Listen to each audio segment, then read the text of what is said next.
दिवचले बॉड्डे वाठारांतल्या वडेश्वर देवाचे फामाद होमखण रातच्या वेळार रमरमले।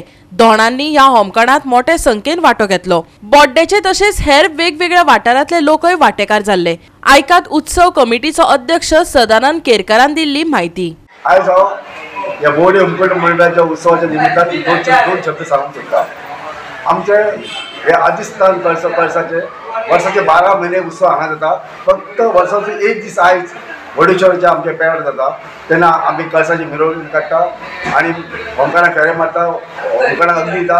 ताचे नंतर आमी बोर्डे आमचे सातेरी देवस्थानात पयलीं झरीर वयतात, तर आमी स्नान करतात आनी नंतर आमी सातेरी देवस्थानात ते देवीचें दर्शन करतात। अशें तरेन म्हामाय देवस्थान येता, रवणाचं देवस्थान येता, चौड्यार पावतात आनी तेजे पयलीं हांगा आमचो नाट्यप्रवेश सुरू आसता। आमी पावल्या बरोबर नाट्यप्रवेश सोंपता आनी नंतर आमी तो कळस पेडार दवरतात आनी सगळे जाण कौल घेता आनी अगदी प्रवेश करतात आनी नंतर आमचो कळस घेवन आमचो जो मानकरी आहा दागूपळ हो त्या अगदी पाठ करता आनी आमी आमच्या उत्सवाची सांगता जाता।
गोवा 365 खातीर महेश गोवेकर, समृता खणगांवकर आनी शिवानी सांगेलकर।